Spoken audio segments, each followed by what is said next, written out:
This is Kim Bolourtchi, and you're listening to Get Unruly, the podcast where we strategically challenge the rules that are holding us back. Today, you are in for a treat. Chris Jordan is my guest, and Chris is a master at helping people uncover their impactful stories. He's a former top podcast producer and content strategist for thought leaders like Lewis Howes, Ben Nemtin, Dr. Benjamin Hardy, Damon John, and more. He believes that everyone has life-changing stories to be told, and he's here to help you learn how to uncover them. When he's not helping with stories, he's playing drums or spending time with his wife and 5 cats. Welcome to the show, Chris. I am so excited to talk with you today. My audience is in for a treat. Everyone, I've got Chris Jordan, who is incredibly talented at helping people tell their real stories. Chris, welcome to the show.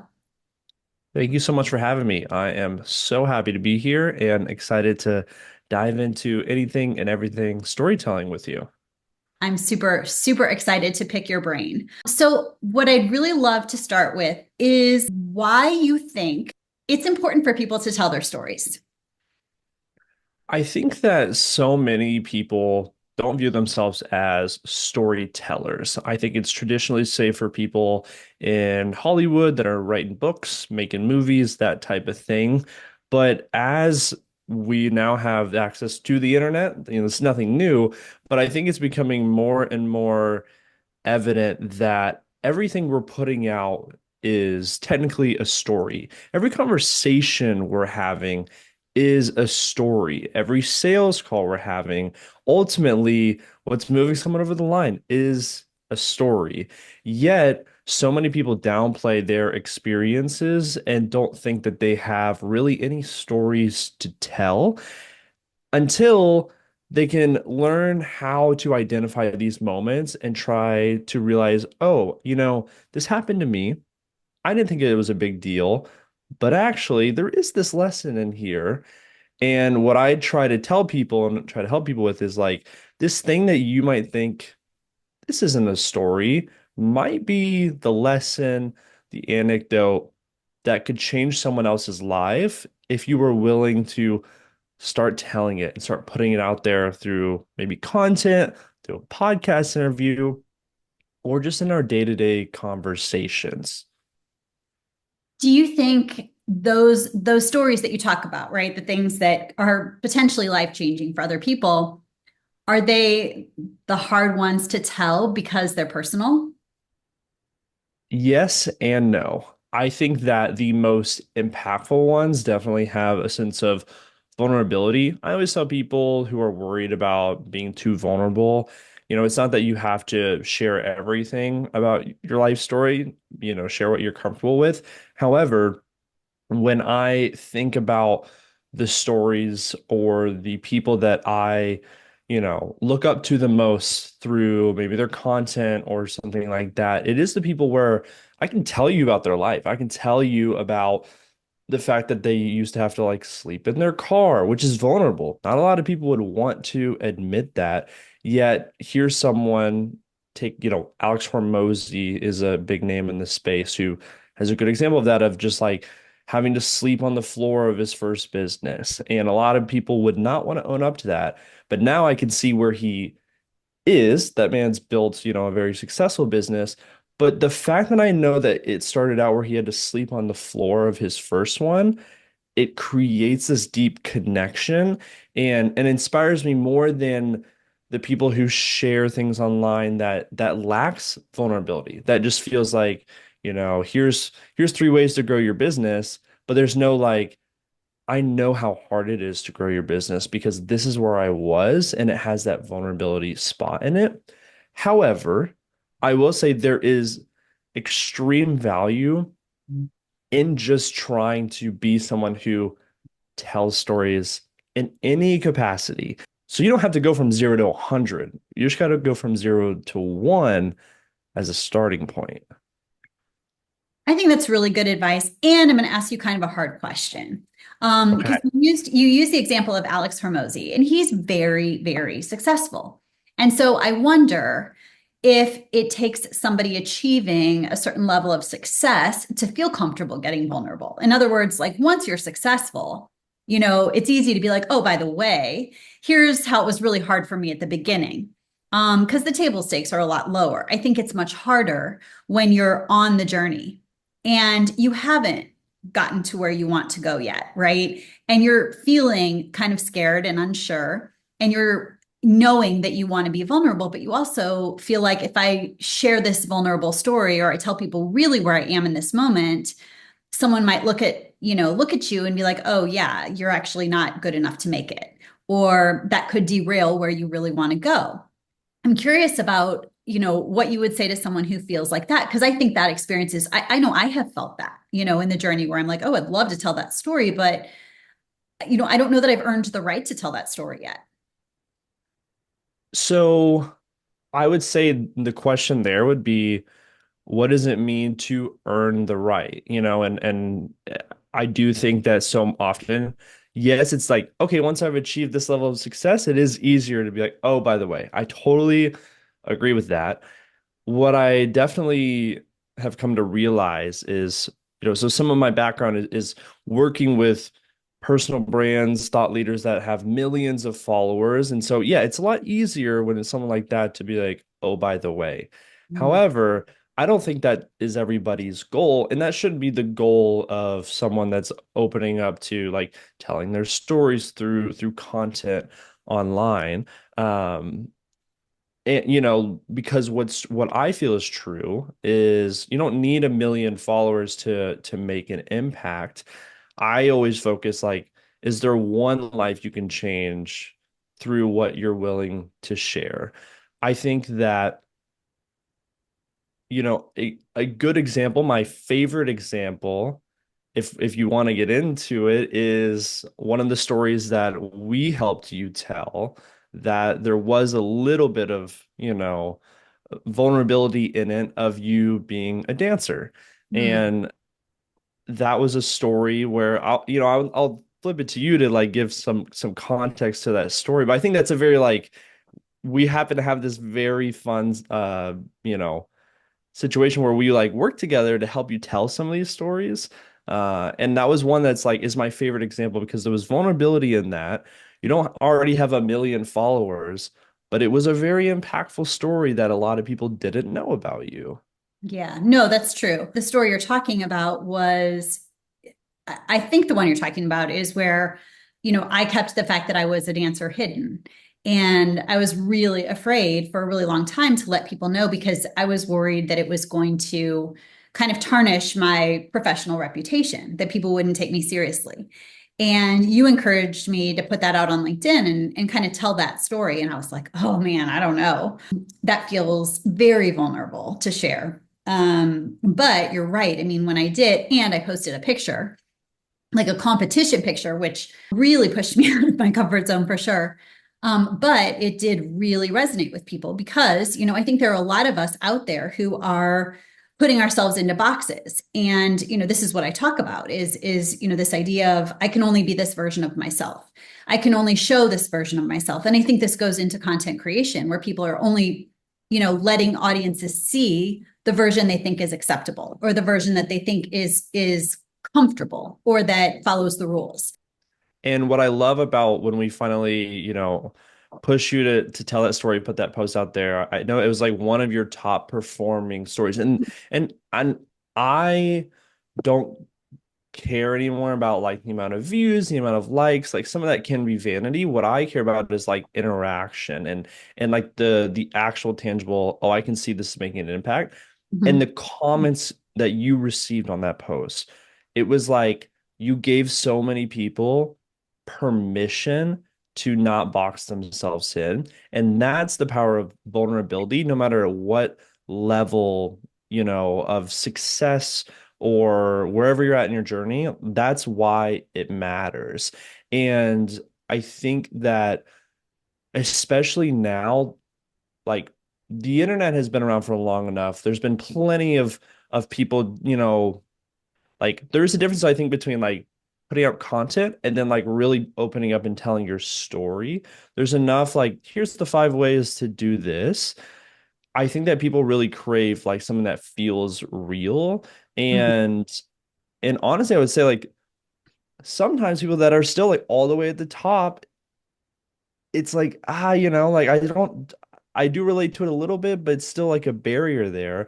Whereas when I see someone that's like a peer of mine, or maybe, they're not this like massive like influencer, they just happen to be like someone that's doing great stuff and, happens to share some stories every once in a while that like actually makes a bigger impact on me. And so I actually like want to encourage people, like I think it's like no matter where you're at right now, there is power in trying to tell those stories that you are afraid of.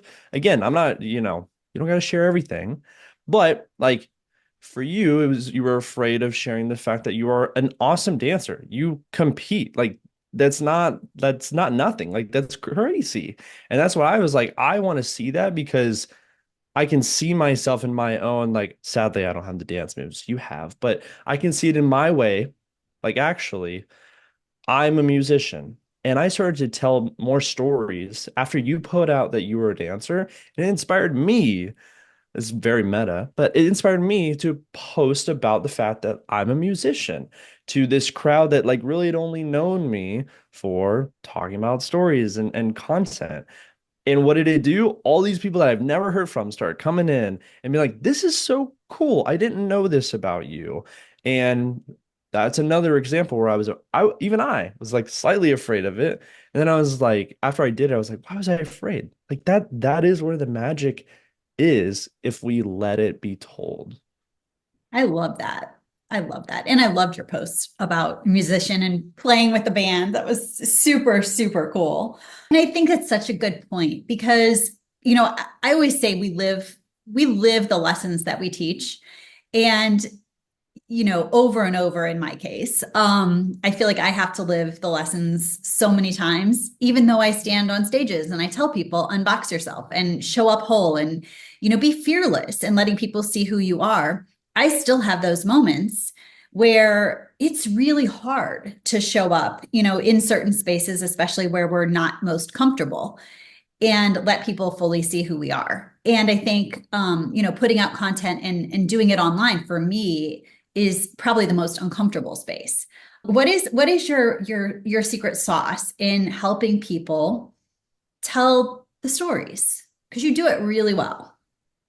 Thank you for that. Yeah, I ultimately feel that everyone that's listening, everyone out in the world has so many interesting stories, insights, things that they could share that has the potential to change their peers' lives, a random stranger on the internet. But we're really bad about noticing our own stories. And it's literally a skill though that you can train. Like at this point, I feel like I've trained it myself, but what I've learned through working with you and working with other people is ultimately getting you to where you can get out of your own head about it. And there's the way that I do it is like we jump on a call and I'll interview you and I'll let you just talk. I'll just listen. And when I put people in that space where they just have to answer these questions and think about it, suddenly all of these things start connecting. They're like, oh, yeah, I did have this experience, which actually relates to this lesson over here. And all of these things that I'll start a call and I'll ask somebody, I'm like, so, do you feel like you have stories to tell? And they're like, no. And we walk away with over 30 plus of them. But, if you don't have where someone can like be that guide for you and create that space, one way that I do it is I will turn on my phone or turn on, just something to record and I will have a list of questions and I will sit there and I will just talk out loud through it. Because for me, I find that if I try to sit down and write something, I'm gonna like I still like it. I love writing, but it's kind of hard to be messy when you're writing versus like when you're talking. Like right now, we're having a conversation, we're going back and forth, and it feels so much more easy than if I was sitting down and trying to write any of the stuff I have just said to you. Like it would Right. take me 10 times as long versus right now just talking about it and just trying to not trying to be perfect, just really like talking and then taking that recording and then being able to, with AI, it makes it very easy. You can run into ChatGPT and have it like report back to you, like, hey, here are the stories that you rambled about. And then you can start to be like, okay, I rambled about it. And now I'm here and I can look at this transcript and be like, oh, yeah, there are all these stories. The biggest thing I'm trying to say here is that so many of us are blind to like the stories in us. And so really it's about one trying to get outside of yourself and being like, okay, like forget me being like, oh, it's too vulnerable or anything. Like what objectively here is actually probably interesting to at least one person, or working with somebody or having someone that can kind of create that space for you to just talk and then like repeat back to you, hey, that actually is really, really interesting. Because what's normal to us and is like, oh, it's nothing. It's probably the most interesting thing to so many people, but we just downplay it because it's our day to day. And I think that's really it. Like the biggest thing is like, what do you do every single day that you're like, oh, it's just my normal day? I bet you that is where you have 10 stories waiting to be told immediately. I love that. And I think that's that's the gift and the curse is that it is so natural. And I find this in people identifying their strengths too, right? The things that we just do so easily and so naturally that are just like, oh, that old thing. And other people are saying, I could never do that. How do you do that? I don't understand how you do that. And you're thinking, what do you mean? That's just what I do. That's so easy for me. I think it's the same thing, if I'm hearing you correctly, about our stories, is we don't recognize the value that they have. And so we don't realize that they could be helpful if they were told. One quote that sticks with me every time I get even stuck, like, because I'm guilty of this too. Like, I will still get stuck doing some, like, telling my own stories. Telling other people's stories, easy, all day long, love it. But there is a wonderful leader, Rory Vaden, who has this quote that is, "You are always perfectly positioned to serve the person you once were." And anytime I'm feeling stuck and knowing what to tell, what to create, what to say, I think about that because so often we're like, oh, I need to make this piece that's, going to help the whole world and change everybody's lives. That's a very daunting task. And also, you can't really, you know, be sure that that's going to happen. Like, it's very hard to be like really sure of that. But what you can be sure of is, you know, this year you probably went through something difficult, maybe in your business, in your life, whatever the case may be. And if you just tell that story as if you were trying to give advice to yourself a year ago, it's going to impact other people. And that's like a really easy way to kind of get out of your head of like, I need to make this perfect thing. It's like, no, just help you a year ago. And I just love that quote. You are perfectly positioned to serve the person you once were. Like, I just honestly need to put it on the wall I in love front of that. me. Yeah. No, that's real. That's really good. And I think it's so true because we are, again, we're living the lessons that we're meant to share and to teach. And I think the other thing that is so helpful is when you're not attached to the outcome, right? Like we get really focused, and social media has done this to us on the likes and the comments and the metrics. But for me anyway, being able to just put something out from a place of I hope it helps, I hope it serves, and recognizing that we don't ever really know how many people it helps or serves, because not everybody will click a like button, not everybody will comment, but there are a lot of people. I've run into people who are like, oh, you're one of my favorite follows on LinkedIn, and I'm not even aware. They've never commented on anything. They've never liked anything. I don't know this person's even paying attention to my content. So, you have this moment of realizing you don't know the extent of your impact. And so fixating on that can really mess up kind of your head game. But if you do it from a place of just service, and talking to yourself a year before, or anybody, as you said, just one person that you might be able to help, like that's really, I think, helpful in getting over this idea of I don't want to be vulnerable or I'm not sure if my stories have value. Yeah, and I do want to like what you just shared of your experience of someone coming up to you and saying, I love what you're saying and everything that you're doing, and they're not like commenting or engaging. That is the biggest unlock. One of my other favorite examples is I've worked with this other guy who was putting out some posts, and again, he was kind of having that like, oh, it's not performing as great as I want it to. And then he got a message from someone that he hadn't heard from in over 20 years. And the guy had not liked or commented or anything. He just reached out and he's like, hey, I'm loving those stories. Would love to catch up. Those guys are now business partners. And it's just true time and time again. Like the people who have reached out to me to, ask about help and stuff like that. They're always people that never comment, never like, and that's okay. It's like this weird thing that you just need to accept, but also it's really freeing because the goal isn't to put out stuff to get a bunch of likes. The goal is to put out something that you feel can help one person. And if you do that, like that should be that's what's in your control. And so I honestly do think that this was really important because so many people might hear this and they're like, yeah, I love this. I should start telling my stories and sharing more. And then they're just going to go on about their day and they're not going to take action on it. And I totally get it. But the biggest thing is it's not about likes or followers or any of that stuff. It is just about putting your voice out into the world because you never know who is paying attention. And I just think like, sure, if you get something that blows up and reaches millions of people, that's great.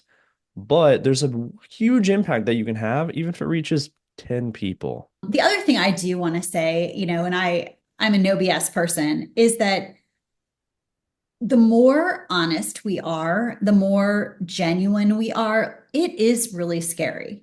And I still lean toward be honest, be who you are, be vulnerable, use your voice, even if it's really scary and really hard, because there isn't anyone who speaks like you. Your voice, your knowledge, your experience, your story, whatever it is you feel like you want to share to help somebody, that can only come from you.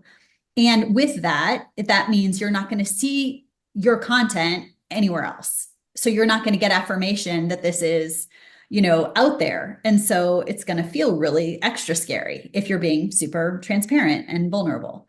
And I just want people to know that, yeah, it totally is scary and it's worth doing. So if you post it and you delete it like I do occasionally, get back up and try again the next day. I love that. And yeah, I think that I I mentioned this earlier, but we don't have to go from 0 to 100 and what you're willing to share. It Mhm. is a gradual thing. I have the fortune, and this is honestly where for me it was like, oh, it's so obvious, it's so easy. I have been creating content since I was like 10 years old. I don't know why my parents allowed me to have a computer, but it's one of those things where like I was very early. I was like one of the first kids in my school to be making YouTube videos. At the point, like right now, every kid makes YouTube videos. When I did it, I was bullied for it. I've been doing this time and time again for so many years that it feels obvious to me, but I can promise you, yes, I was 10, so maybe that cuts me a little bit of slack, but it was terrible. I go back and sometimes we'll review some stuff and I'm like, oh my goodness. And but it's really like every time though, you can see the progression. And with you, you can see the progression in the stories that you've been telling for the last couple of months. And so it really is about 0 to 1, 1 to 10, and just like one post at a time.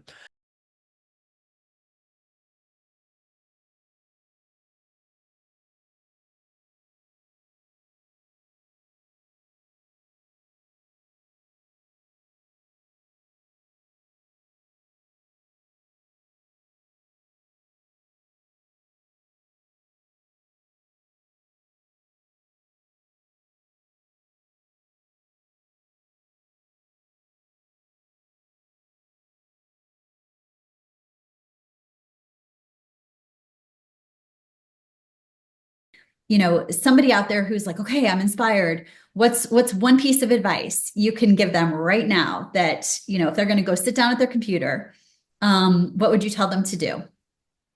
Yeah. So I You're think right on that the spot here, Chris. yeah, no, I love it. I love it.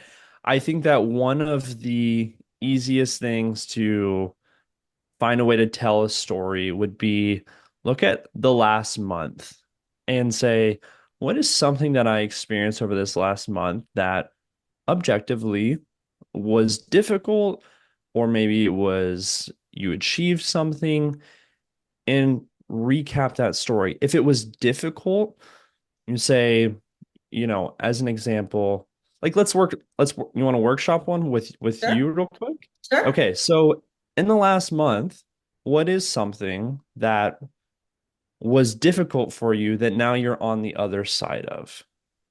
In the last month, I started having this idea that maybe it was time to start writing another book. And I just had a lot of thoughts and feelings about it because in the last year, I've really geared up to do more keynote speaking and I'm really focusing on that. And this feeling just wouldn't go away. Like, it's time to start writing. You need to write. And I was really struggling with it. Is it the time? Should I do it? I don't know. Do I have the resources to put toward it? Do I have the time to put toward it? And ultimately, I realized I was thinking of it as sort of an either or. Either I focus on speaking or I do the book, and it's both. And so I kind of woke up and I was like, oh, it's both. And I'm just going to just start writing it and see what happens. And once I started writing, I kind of didn't stop writing. And so now I'm like in this total flow with it, and everything else is still moving forward. I love that. So that's an example of something that was difficult. You're on the other side of it. Now, if I were looking at it and say like, okay, well, what's the story here? To me, there's two stories there actually, potentially, or you can combine it into one, and that's what is also true is sometimes you'd be like, okay, are there multiple stories here? And then you figure out like that maybe we combine them. But ultimately, what I heard is you wanted to write a book, but you were overthinking it and you were struggling with that. I think most of the time we see people that have published their book and I'm like, oh, it's so easy for them, so difficult for me. I've never written one or I've never finished one. I've got 20 Google Docs open, that are drafts of books that I've not finished. Because on social media, all I see is people, I finished my book, go buy it. And I'm like, "Mm, good for you, but like, man, however, you actually have the opportunity here to do the opposite. You can say, I'm writing my next book.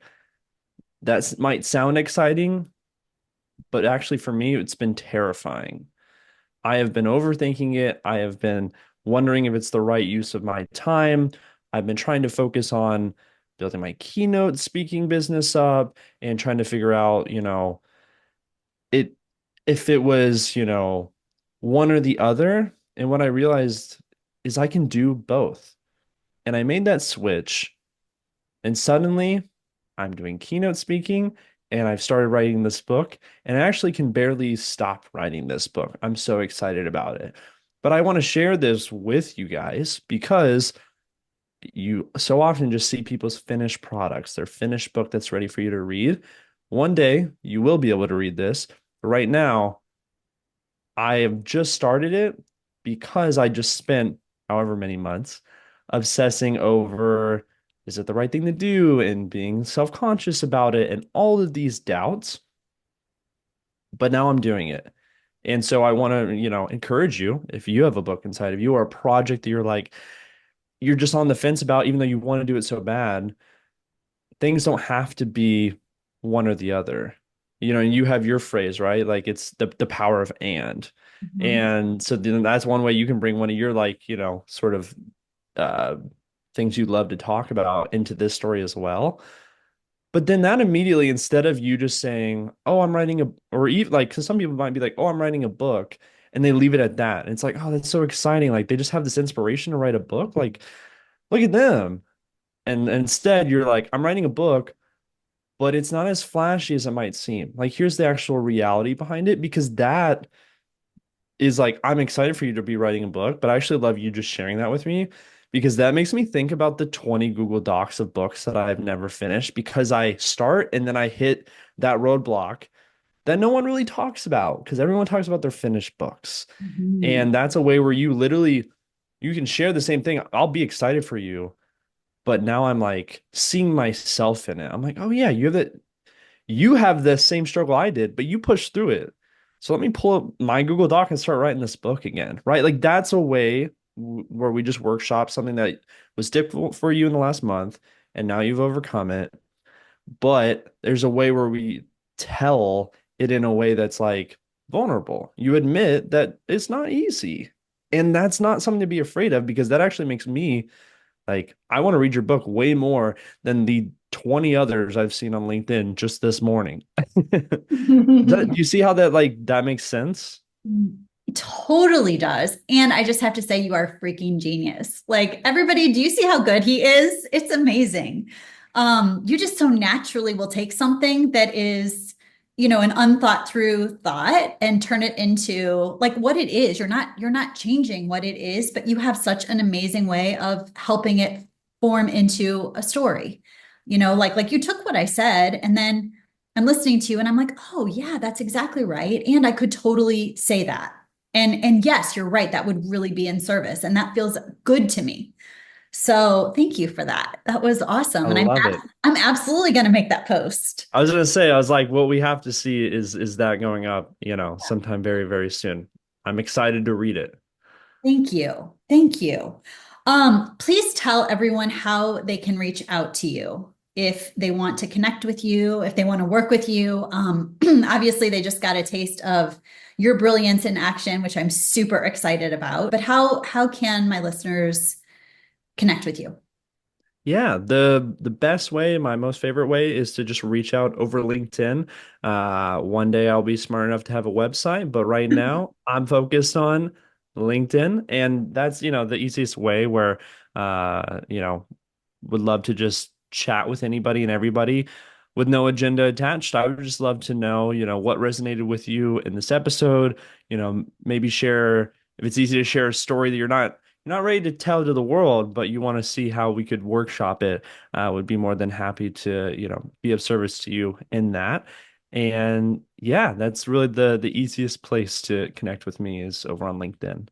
Amazing. And I will say that's you and I met kind of over an informal call where somebody had said, kind of put your name out in the universe. And I reached out and we had a conversation. And our first conversation, I recognized that you are extraordinarily good at, kind of bringing out the stories and sort of helping, illuminate voice in a space I'm not comfortable in, which is, kind of the LinkedIn social media space. So for anybody who has stories inside of you, or you're not even sure if you really do, but you feel like you've got things to say and you want to be of service in the world, Chris is really an awesome ally. So I cannot thank you enough for taking the time to chat today. It's been so much fun and incredibly helpful because I'm going to go when we get off this podcast, I'm going to do a new LinkedIn post. So thank you so much. Thank you. This has been so much fun. I love it. There's so many things that, like I said, if I sat down and write this, it wouldn't have come out as easy. And now, like, I'm like, oh, there's so many things I can now tell. So thank you so much for the space and the time and for the invitation. I really appreciate it. Absolutely. Everyone, you've been listening to Get Unruly, and I look forward to seeing you next time.